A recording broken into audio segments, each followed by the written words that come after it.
ภัยสาธารณะต่อจากนี้ไปเป็นรายการพุทธานุภาพดำเนินรายการโดยพระธรรมกิติเมธีผู้ช่วยเจ้าวาดวัดราชาธิวาสวรวิหาร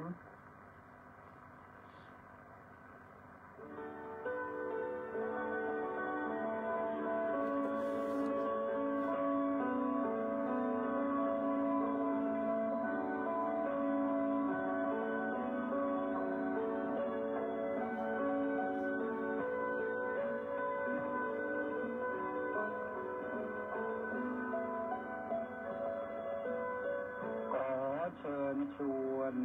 มาฟังธรรมนำชีวิตขัดเกลาจิตบริสุทธิ์ผุดผ่องใสเสริมปัญญาบารมีให้จิตใจสุขสดใสเมื่อได้ธรรมนำชีวารายการพุทธานุภาพจัดสรรให้คำบรรยายจากคำพีมีคุณค่าไม่ต้องค้นไม่ต้องอ่านให้เมื่อยตาได้เวลาพร้อมเชิญเปิดรับฟังฟังธรรมจบแล้วสงบจิตสักครู่สำรวจดูจิตของตนก่อนทุกครั้งจิตว่างแล้วจัดหลับได้ทรงพลังสุขสมหวังท่วนทุกท่านนิรันดร์เพลิน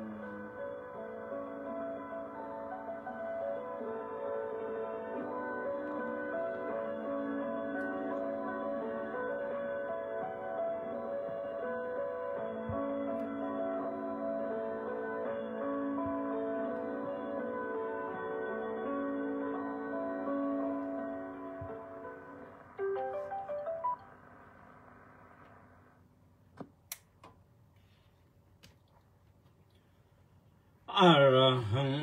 สัมมาสัมพุทโธภควาพุทธังภะคะวันตังอภิวาเดมิ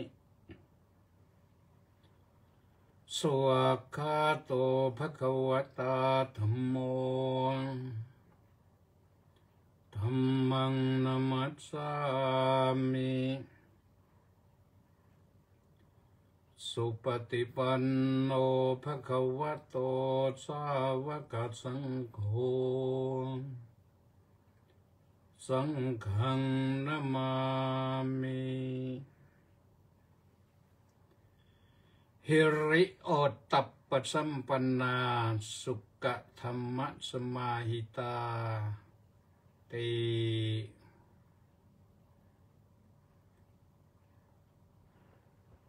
ขอถวายความนอบน้อมแด่พระรัตนตรัยขอคารวะพระเถรานุเถระเจริญสุขเจริญพรท่านสาธุชนผู้ฟังทุกท่าน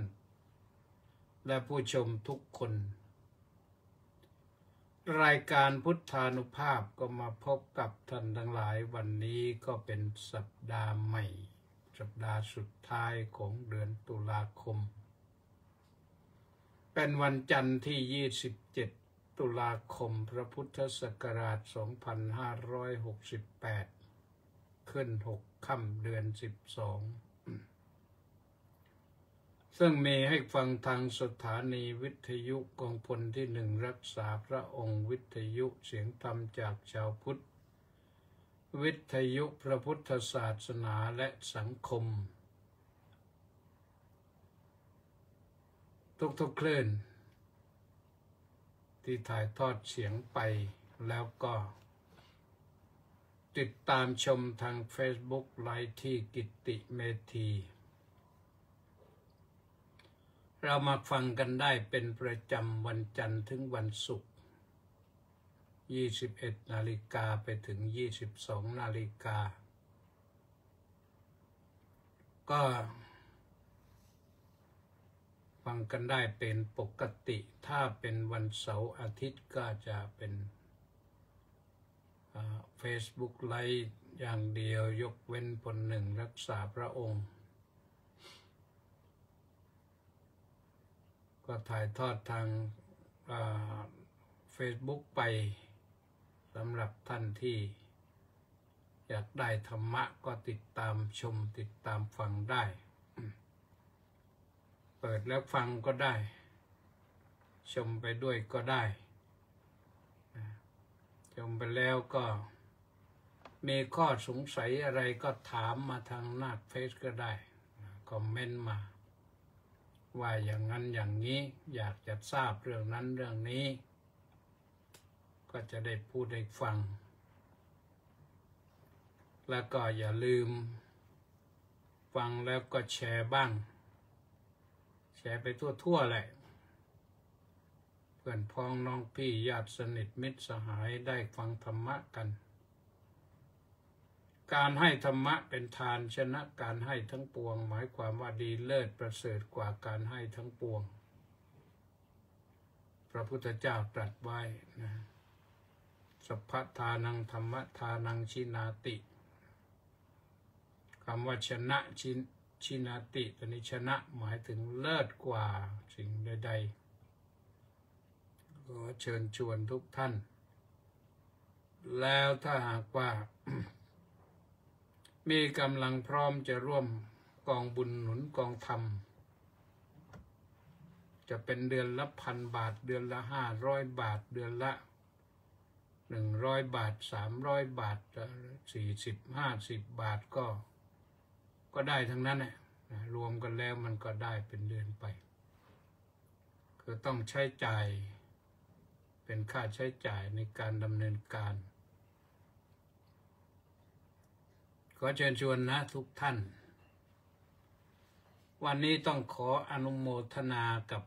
มัคโคนาพร้อมด้วย FC อีก661 คนออนไลน์เข้ามาก่อนใครก็คงจะติดตามฟังกันอยู่แล้วก็มีมณีแสงจันทร์มาจากโน้นวัดป่าพุทธคยาอินเดียนั่นน้อมกราบนมัสการสาธุสาธุสาธุเจ้าข้ามาก่อนใครนะสุขุมวงก็มาจากเวอร์จิเนียอเมริกาสาธุยุ้ยจารุชาก็มาโน่นชั้นที่ห้องที่36นั่นสุขุมวงบอกว่าน้อมกราบถวายความเคารพพระเดชพระคุณเป็นอย่างสูงครับผมสาธุ วัดป่าบนเนินสุโขทัยก็บอกว่าน้อมกราบถวายความเคารพพระเดชพระคุณครับผมท่านพระครูอดุลธรรมสารนะเจ้าคณะจังหวัดสุโขทัย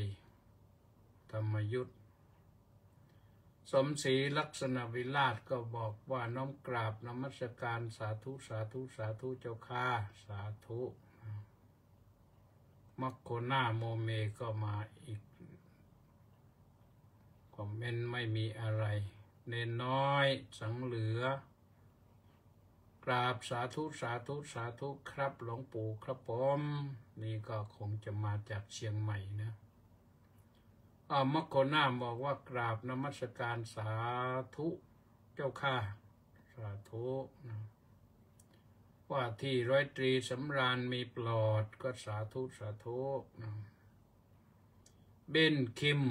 บอกว่ากราบนมัสการพระเดชพระคุณท่านเจ้าคุณอาจารย์ด้วยความเคารพอย่างสูงครับกล้าวกระผมเพิ่งออกจากโรงพยาบาลศิริราชเมื่อวานนี้ครับเป็นอะไรเล่าไม่เห็นบอกเห็นกล่าว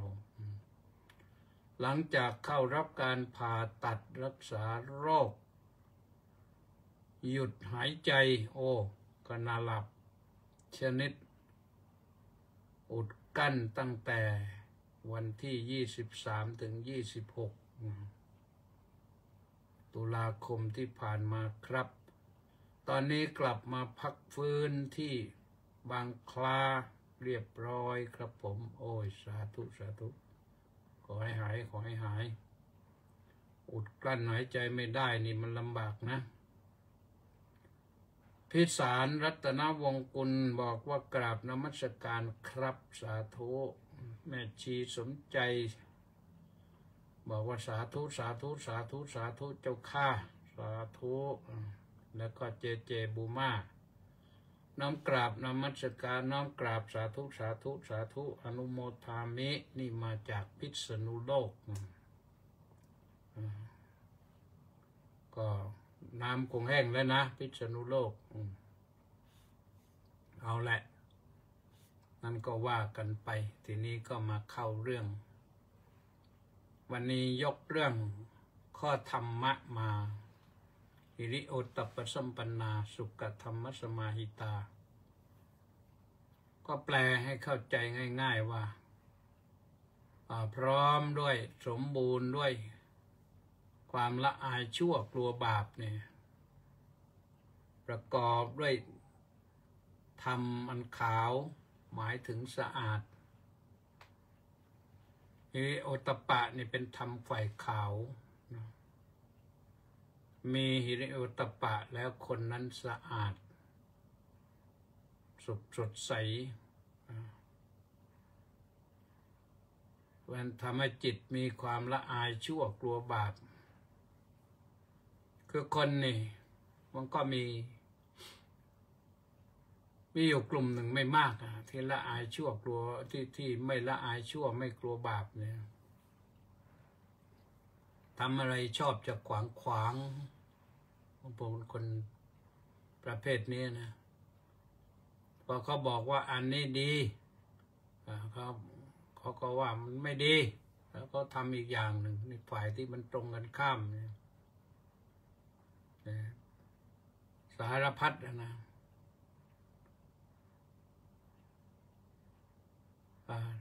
เพราะฉะนั้นคนที่ละอายชั่วกลัวบาปเนี่ยรู้เห็นว่าเป็นความเลวแล้วก็ไม่ทำไม่ทำในสิ่งนั้น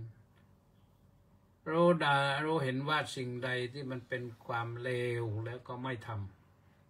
ำเพราะทำแล้วมันอะไรประจานตัวเองแล้วก็ประจานพ่อแม่ประจานวงศกุลประจานวันบรรพบุรุษ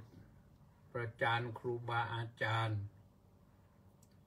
ประจานเพื่อนพ้องน้องพี่ด้วยนะ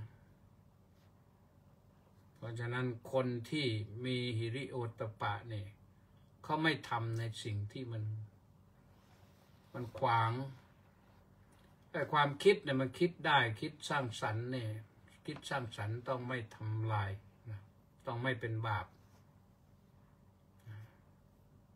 คิดสร้างสรรค์คือคิดต่อยอดคิดอะไรก็ได้ทำให้มันดีขึ้นไม่ต้องไปลบหลู่ดูหมิ่นว่าคนสมัยเก่านี่โง่เง่าเต่าตุนเราคิดให้เป็นก็แล้วกันนะคิดเป็นแล้วก็สร้างสรรค์ให้เป็นดีขึ้นก็เป็นที่เชิดชูเกียรติยศวงศกุลแม้ไม่มียศก็มีเกียรติยศในขณะเดียวกันคนที่มียศแต่ไม่ทำสิ่งที่ถูกต้องดีงามก็เสื่อมเกียรติยศได้นะเพราะฉะนั้นคนดีนั้นก็ทำสิ่งที่สะอาดสิ่งที่ขาว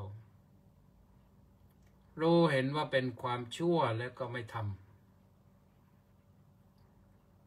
ำตนอาจจะไม่คิดว่าชั่ว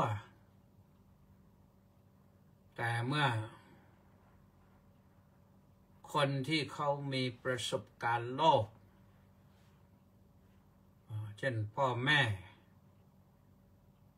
หรือ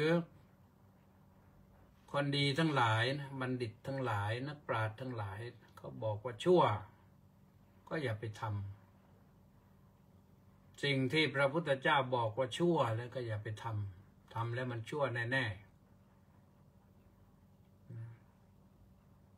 ทำสิ่งชั่วนี่มันชีวิตมันไม่เจริญมีแต่จะตกต่ำทำอะไรขวางตาขวางหูขวางโลกมันไปไม่ได้ไอ้ขวางนะมันเป็นดิรัจฉานนะดิรัจฉานแปลว่าขวางดิรัจฉานคตะที่เขาเรียกสัตว์ดิรัจฉานนะไม่รู้สึกสำนึกบุญคุณคนอื่นเลยนะมันก็ไปตามเรื่องของมันขวางไปเรื่อยเดินหัวทิ่มไปข้างหน้านะมันยกหัวสูงขึ้นเหมือนมนุษย์ไม่ได้มนุษย์นี่เป็นสัตว์หัวสูงเป็นหัวสูงแล้วก็จิตใจสูงจิตใจไม่ต่ำเพราะฉะนั้นคนที่หัวสูงนี่เขารู้เห็นว่าสิ่งนั้นเป็นบาป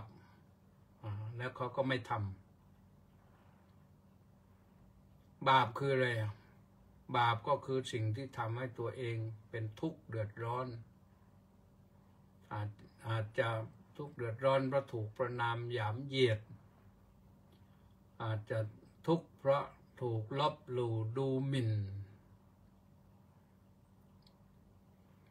เนี่ยคนที่เขาดีนั่นคนเขายกย่องเชิดชูเราเห็นตัวอย่างดีที่สุดแล้วพระบาทสมเด็จพระบรมชนกาธิเบศรสมเด็จพระนางเจ้าสิริกิติ์พระบรมราชินีนาถพระบรมราชชนนีพันปีหลวงนี่คนทั้งโลกยกย่องสรรเสริญเขาเชิดชูบูชาเขาแสดงความเคารพแสดงความอาลัย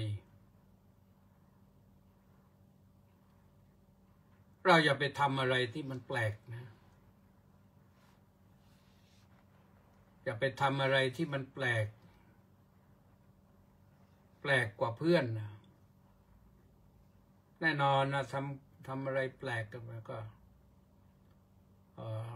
รู้เห็นว่าเป็นความไม่ดีแล้วก็ผู้ใหญ่ก็จะติเตียนบัณฑิตก็จะติเตียนถ้าสิ่งอย่างนั้นแล้วไม่ท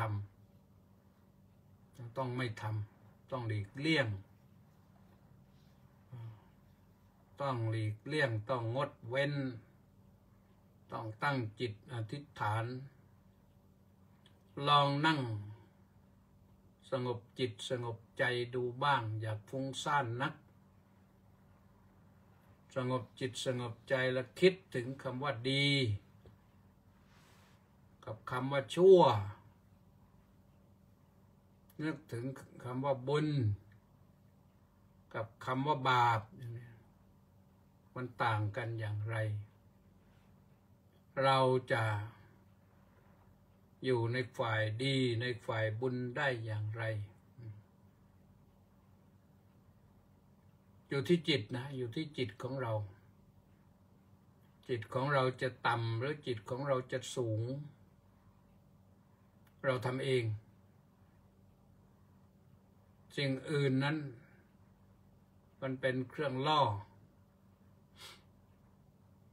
ทำให้เราบางทีก็หลงระเริงบางทีเพลิดเพลินไปสนุกสนานไปแต่สนุกกับสิ่งที่ไม่ดีนี่มันก็คือไม่ดีนะสิ่งไม่ดีไม่สามารถกลับมาเป็นสิ่งดีได้แต่ถ้ามันไม่ดีแล้วมันเป็นชั่วได้ไม่มีคนดีไหนเขายกย่องสรรเสริญคนที่มองเห็นดีเป็นชั่วมองเห็นบาปเป็นบุญ เขาไม่ยกย่องนะมันมีอะไรที่แปลกๆในสังคมเนี่ยก็มีอยู่เรื่อยแหละนะแต่ไม่มากหรอกความว่าไม่มากนี่ก็ต้องดูเลยว่าเมื่อมันไม่มากนี่เราก็ต้องดูว่าคนส่วนมากเขาคิดอย่างไรเขาเห็นอย่างไรเขาก็เรียกว่าอะไรสังคมเขาตำหนิอะไรเขารังเกียจอะไรเขายกย่องอะไรเขาสรรเสริญอะไรเขาให้เกียรติอะไรอันนี้ต้องคิดนะต้องคิดต้องทำผู้หญิงทำชั่วก็คือชั่วผู้ชายทำชั่วก็คือชั่วผู้หญิงทำบาปก็คือบาปผู้ชายทำบาปก็คือบาปไม่ยกเว้นเพศนะชั่วก็ชั่วกันนั่นแหละดีก็ดีนั่นแหละบุญก็คือบุญนั่นแหละบาปก็คือบาปนั่นแหละเราโดยเฉพาะอย่างยิ่งคนที่เป็นคนรุ่นหนุ่มรุ่นสาวเนี่ยต้องรักษาเกียรติภูมิเกียรติยศของตัวเองให้มากอนาคตยังต้องมีอีกไกลคิดว่าอย่างนั้นนะเมื่ออนาคตมีไกลก็ต้องนึกถึงเกียรติภูมิของพ่อของแม่ว่าพ่อแม่เป็นอย่างไรแล้วก็เกียรติภูมิของบรรพบุรุษเป็นอย่างไรอย่าให้เขาใครเขาเห็นเราแล้วก็ลบหลู่ดูหมิ่นรังเกียจเหยียดหยามไปถึงพ่อถึงแม่ถึงปู่ย่าตาทวดว่ามันคงจะชั่วกันมาอย่างนี้แหละนะมันไม่ดีอย่างนี้แหละเป็นมนุษย์นี่สุดดี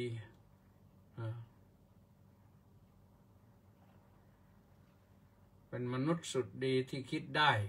นะต้องคิดได้แล้วก็รู้บุญรู้บาปแต่ว่าจะรู้บุญรู้บาปมันก็ต้องฝึกใจนะต้องฝึกใจ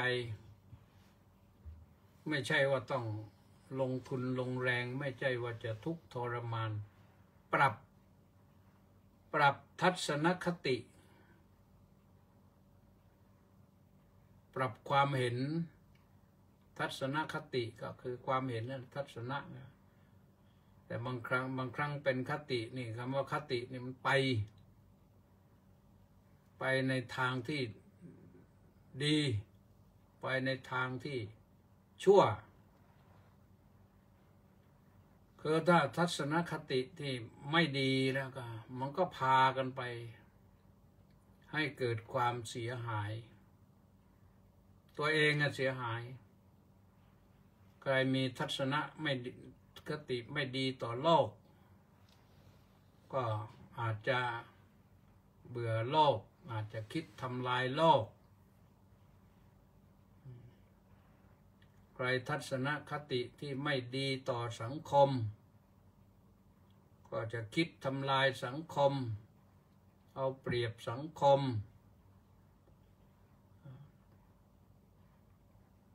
แล้วก็ทำให้สังคมเสื่อมใครคิดทัศนคติไม่ดีต่อชาติก็หาเรื่องทำลายชาตินะซึ่งจริงๆนะชาติมันเป็นมานานนะก่อนนะแต่คนที่ทำให้ชาติเสื่อมเสียก็มีนะมันไม่ทำลายไม่ได้หรอกแต่ว่าทำให้คนที่เขาหวั่นไหวง่ายๆนี่มันเกิดความรู้สึกไม่ดีไม่งามอย่างบ้านเราเมืองเราเนี่ยชาติไทยเป็นชาติที่ มีศักดิ์ศรีที่สุดในโลกนะมีศักดิ์ศรีตรงไหนมีศักดิ์ศรีที่บรรพบุรุษท่านรักษาชาติรักษาศาสนารักษาพระมหากษัตริย์รักษาแผ่นดินไว้ร่วมกันนะไม่ใช่ทำคนเดียวร่วมกันรักษาไว้จนกระทั่งว่าเราไม่เป็นตกเป็นเมืองขึ้นเป็นขี้ข้าของชนชาติใดในโลกก็ที่มีมาก็คือถูกพม่าเข้ามาทำลายครั้งหนึ่งแต่พม่าก็อยู่ไม่ได้เพราะมีชนชาติไทยที่รักชาติมาขับไล่ออกไปได้คือพระเจ้าตากพระเจ้าตากสินมหาราชก็รักษาผืนแผ่นดินไว้รักษาชนชาติไว้ให้อยู่ยั่งยืนยงคู่โลกไม่เป็นเมืองขึ้นของพม่าทางยุโรปทางอะไรต่างๆที่เขาล่าเมืองขึ้นกันรอบบ้านรอบเมืองเราก็โดนกันไปเป็นแถบๆไม่มีใครเหลือทางเหนือทางใต้ทางตะวันออกตะวันตกล้วนแต่เป็นเมืองขึ้นเมืองขี้ข้าของชนชาติตะวันตกแต่คนไทยไม่ตกเป็นขี้ข้าของใครบ้านเมืองไม่เป็นเมืองขึ้นของใครแต่ทางแถบแอฟริกาแถวอเมริกาใต้ไปนู่นก็เป็นเมืองขึ้นเขาทั้งนั้นแหละนะแต่เราอยู่ได้ที่นี่สมัยนั้นก็เป็นประเทศสยามประเทศแล้วก็มาเปลี่ยนเป็นไทยแลนด์แปลเป็นไทยว่าประเทศไทยเราก็อยู่ได้ถ้าอยู่ได้อย่างสบายอยู่ได้อย่างมีศักดิ์มีศรีคนเหล่านั้นท่านก็รักห่วงแผ่นดินไว้ให้ลูกหลานเหล่านั้นก็คือพวกเราทั้งหลายนี่แหละที่เราเสียดายนะอาตมาเสียดายนะที่ต้องพระเจ้าแผ่นดินในยุคก่อนต้องยอมเสียดินแดนไปเพื่อรักษาเผ่าไทยไว้ให้มั่นคงอยู่ได้เสียดินแดนไปเยอะนะ700,000 กว่าตารางกิโลเมตรนะไม่ใช่น้อยนะทางเหนือไปหลายเมือง12จุไทย12ปันนาไปถึงอะไรเมืองเชียงตุงเมืองเมื่อก่อนไทยปกครองนะทางใต้ก็ไปไกลไปถึงสิงคโปร์มาเลย์ทางตะวันออกก็เขมรลาวเวียดนามไปโน่นตามเขตปกครองกว้างใหญ่เป็น1,230,000 ตารางกิโลเมตรเศษถามว่าท่านทำไปเพื่ออะไรเพื่อลูกหลานไทยและเพื่อความสุขสงบของคนในอาณาจักรนี้แต่อยู่ต่อมา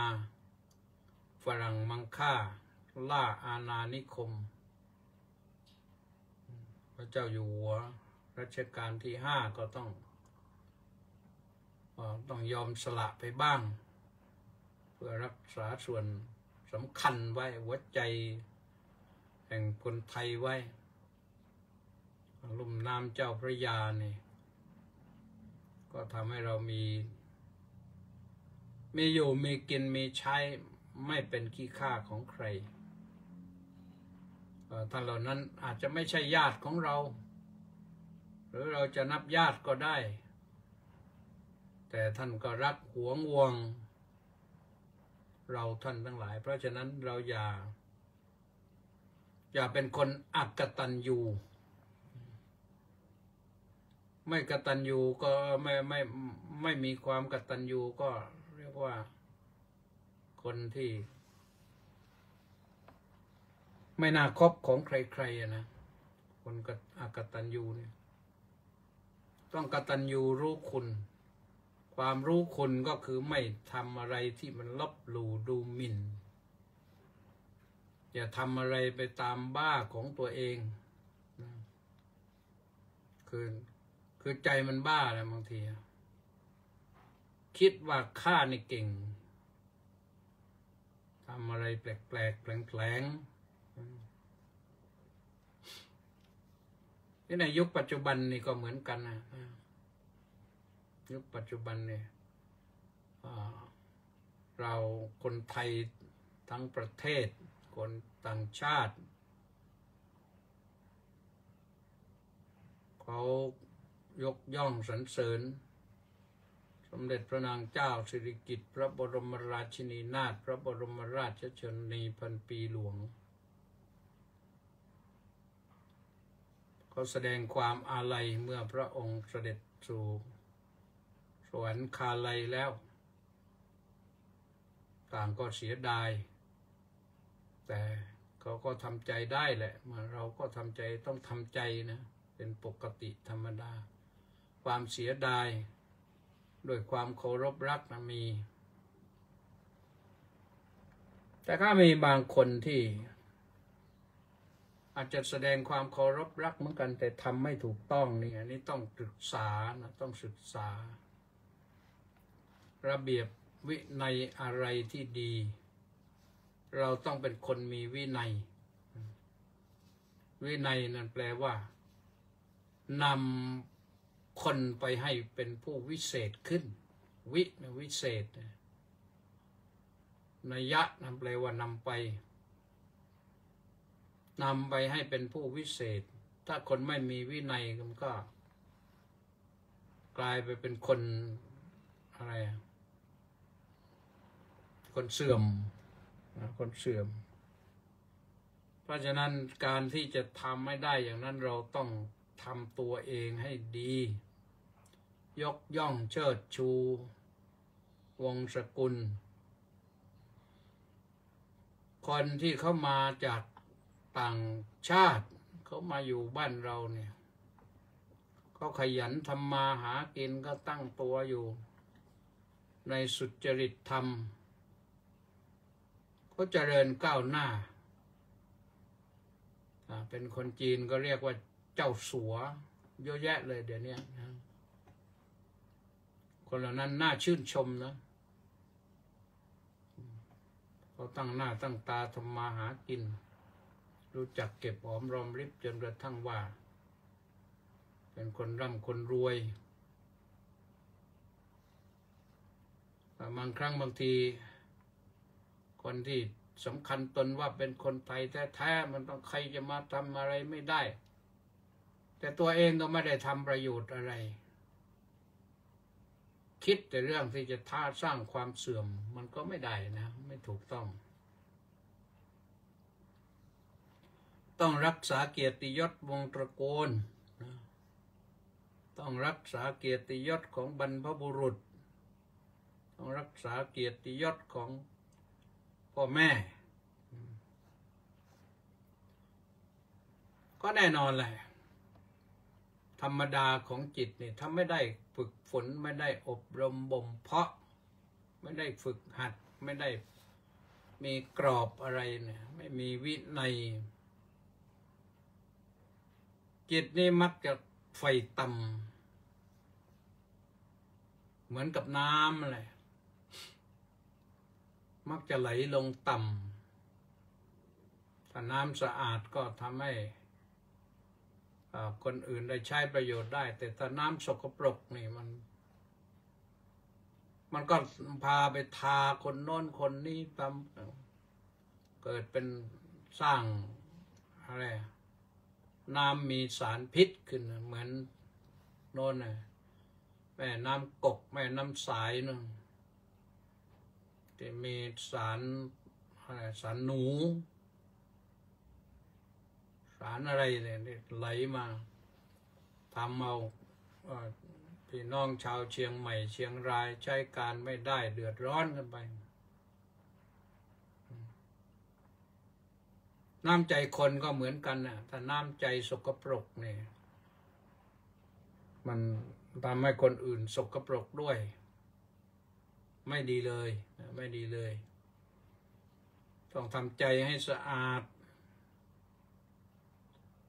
ฝึกใจให้ปราศจากราคีคาวอย่าให้ใจไฟต่ำแต่ต้องทำใจให้ไฟสูงไว้นะขึ้นไปสูงนี่มันขึ้นได้เหมือนกันนะอาจจะยากหน่อยเหมือนเราปีนต้นไม้นั่นแหละหรือว่าขึ้นไปที่ไหนก็ขึ้นลำบากนะลำบากหน่อยถ้าไม่มีบันไดขึ้นถ้ามีบันไดขึ้นก็ค่อยยังชั่วหน่อยแต่แม้กระนั้นก็ยังพาน้ำหนักตัวเองขึ้นไปไม่ค่อยไหวแต่ขึ้นไปแล้วเวลาตกพลึ่งลงมาก็แข้งหักขาหักมือหักดีไม่ดีคอหักตายหรือตกหลุมตกบ่อตกหน้าผามันก็ไม่เหลือเหมือนกันนะติดใจที่ตกต่ำเนี่ยมันเป็นความซวยของคนนั้นๆนะเป็นความซวยของคนนั้นๆอ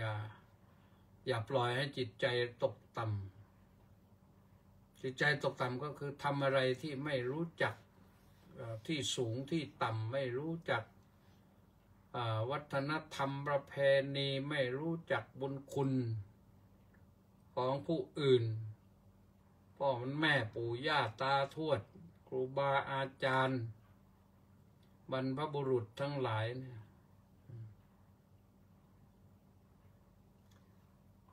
ต้องทำตัวให้เป็นคนที่ไปกับสังคมได้ไปนำหน้าไม่เป็นไรดีกว่าเนี่ยถ้าคิดว่าตัวเองมีความคิดจะต้องทำอะไรสักอย่างหนึ่งให้มันเด่นก็คิดฝึกหัดทดลองวิจัยหาสิ่งที่ดีๆมาทำที่มันมีอยู่แล้วเนี่ยมีอยู่แล้วทำหรือว่าเห็นพระสมมุติเข้ามานะเห็นพระประพฤติไม่ดี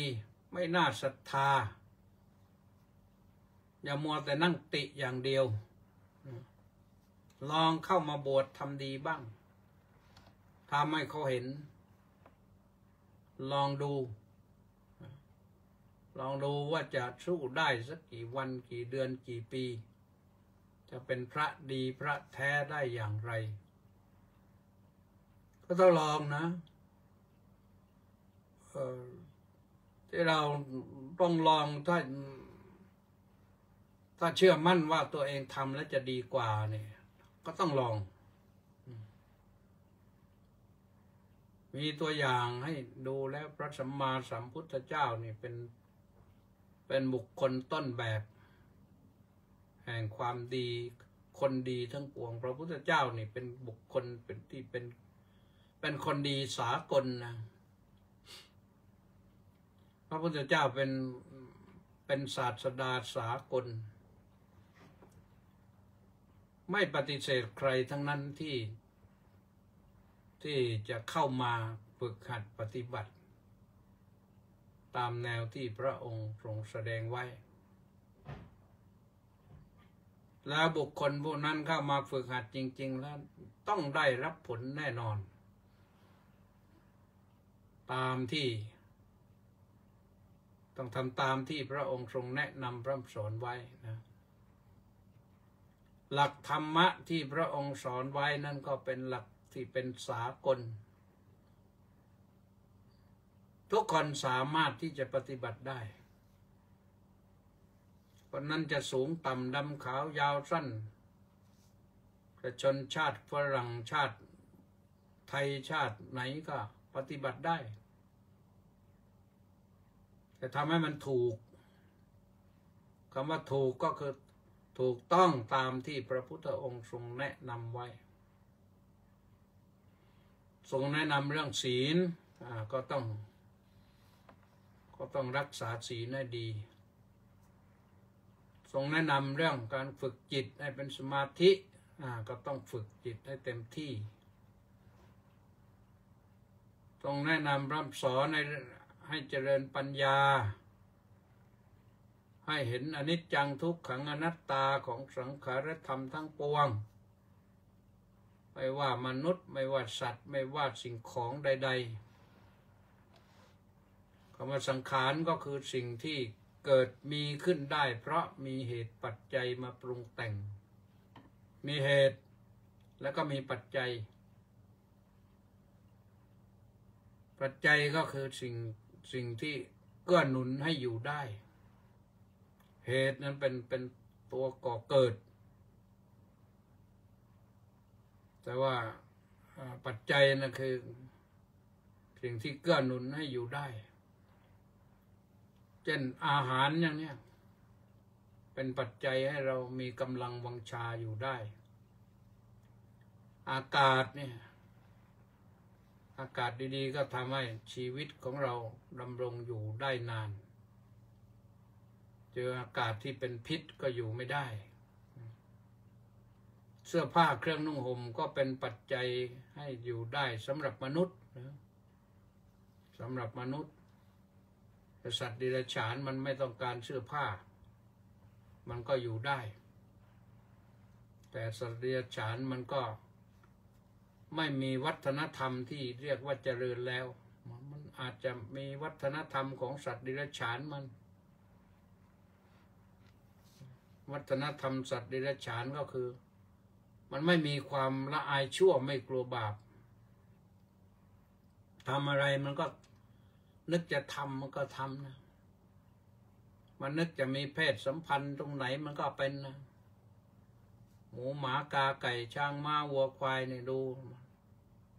มันอยากได้ขึ้นมามันต้องการขึ้นมามันก็เอากันทั้งนั้นแหละ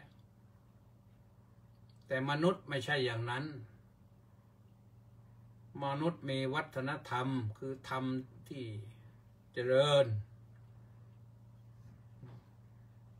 ไม่ใช่มีแค่นั้นนะมนุษย์มีวัฒนธรรมคือธรรมที่เจริญทำให้เจริญเพราะฉะนั้นจะทำให้เจริญได้นั้นก็ฝึกกายไปแล้วก็ฝึกใจกายนั่นก็ไม่ยากถ้าหากว่าใจยอมรับเสร็จแล้วก็ฝึกกายก็ไม่ยากทุกคนที่มีเป้าหมายชีวิตประสบความสำเร็จด้วยดีนั้นตามเป้าหมายนั้นก็ต้องมุ่งมั่นฝึกฝนนี่นักกีฬาเทควันโดนี่นักกีฬามวยนี่นักกีฬาการต่อสู้นี่ทั้งที่เจ็บตัวนักกีฬาที่เล่นไปแล้วเจ็บตัวแต่ก็ไม่เจ็บใจถ้าเจ็บใจก็ต่อเมื่อแพ้แล้วก็มาฝึกใหม่สู้ใหม่ในที่สุดก็ชนะได้ไม่ท้อแท้นักกีฬานั้นถ้าแพ้ก็รู้สึกว่าน่าละอายเหมือนกันนะลงแข่งแล้วก็แพ้เนี่ยเพราะฉะนั้นต้องฝึกฝนมากๆแล้วก็ฝึกฝนใจแล้วก็เพิ่มพูนปัญญาศิลปะในการต่อสู้ที่หวังชนะ ก็ต้องเอาชนะให้ได้นะต้องกลัวความเสื่อมกลัวความพ่ายแพ้นะถ้านักกีฬาก็กลัวความพ่ายแพ้บุคคลทั่วไปก็กลัวความเสื่อมเกียรติยศชื่อเสียงเสื่อมลาภเสื่อมยศเสื่อมจากคำสรรเสริญกลายเป็นคำตำหนิติติงคำประณามหยามเหยียดอย่าให้มันเกิดขึ้นกับตน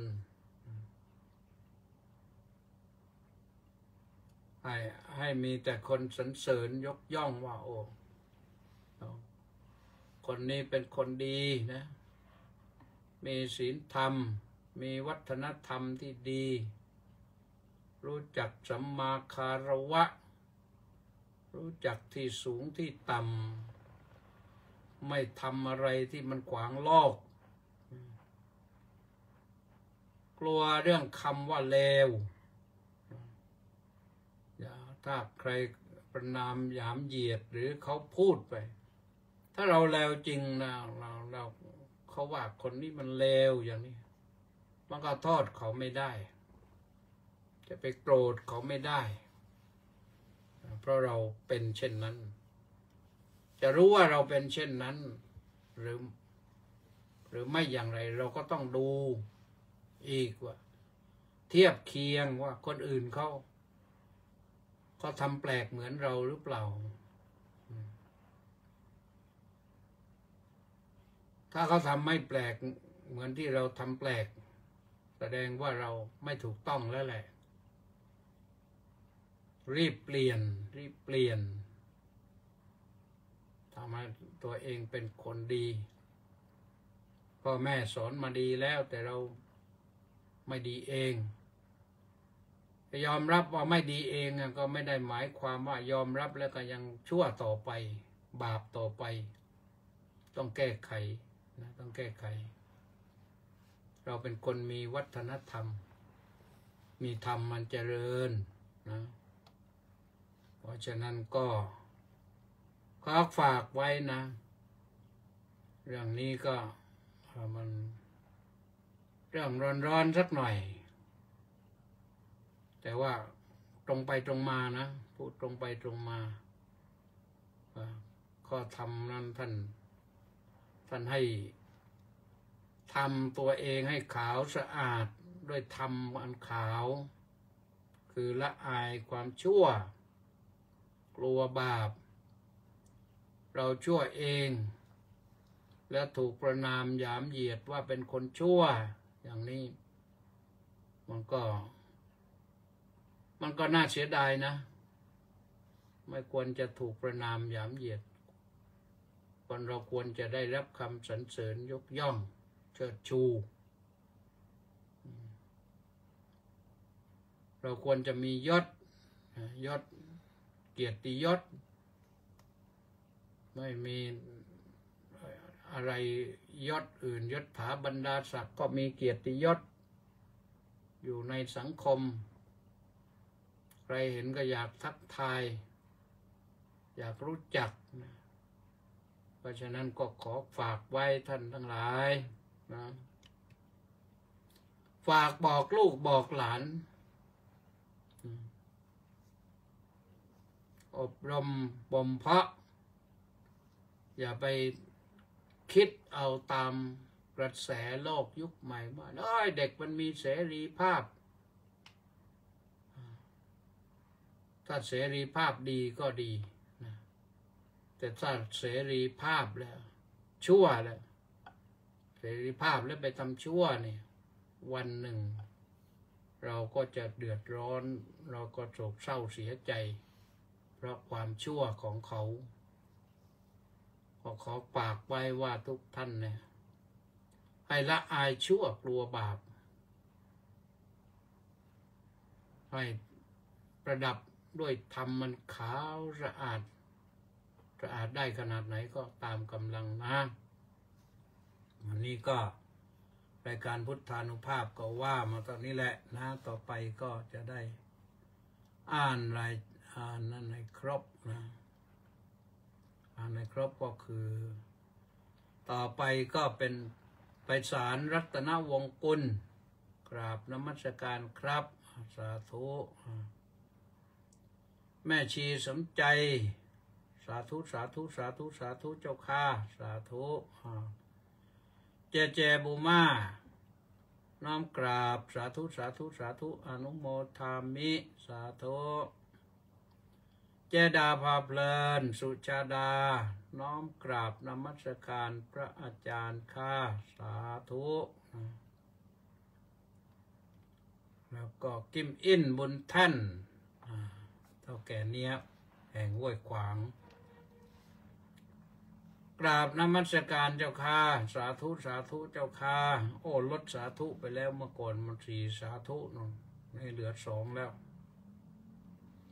สริดพงแทสะบำรุงนี่ก็ผู้มีอุปการะคุณกับรายการพุทธานุภาพนะ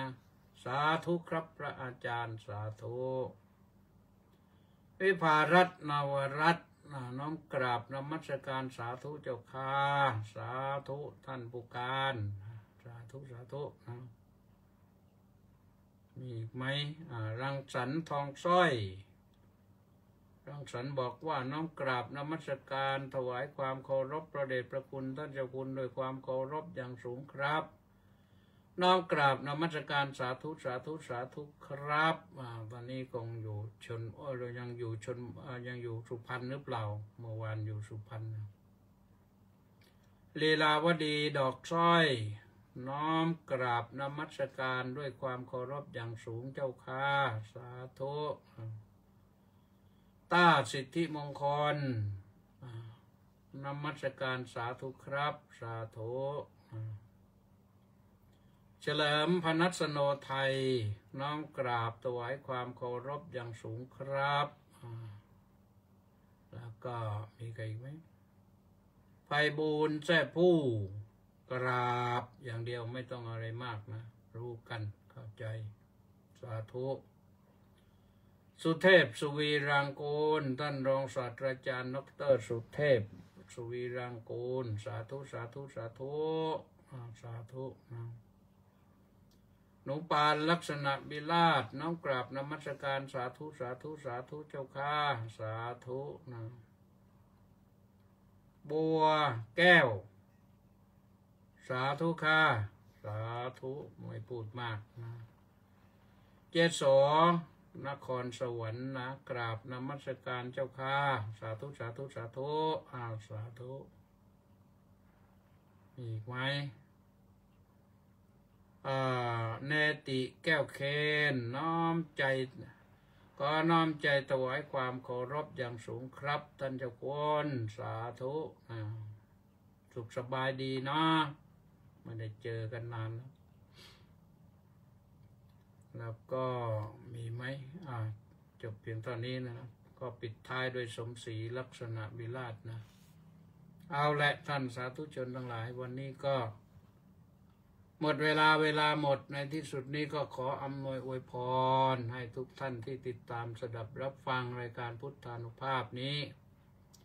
มีแต่ความสุขความเจริญน้อมกราบนมัสการพระเดชพระคุณท่านเจ้าคุณเกล้ากับผมอยู่ชลบุรีมาพักบ้านชลบุรีครับน้อมกราบนมัสการสาธุสาธุสาธุครับ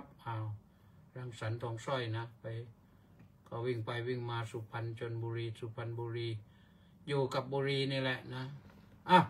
ขออำนวยอวยพรให้ทุกท่านนะมีความสุขความเจริญหลับสบายสวัสดี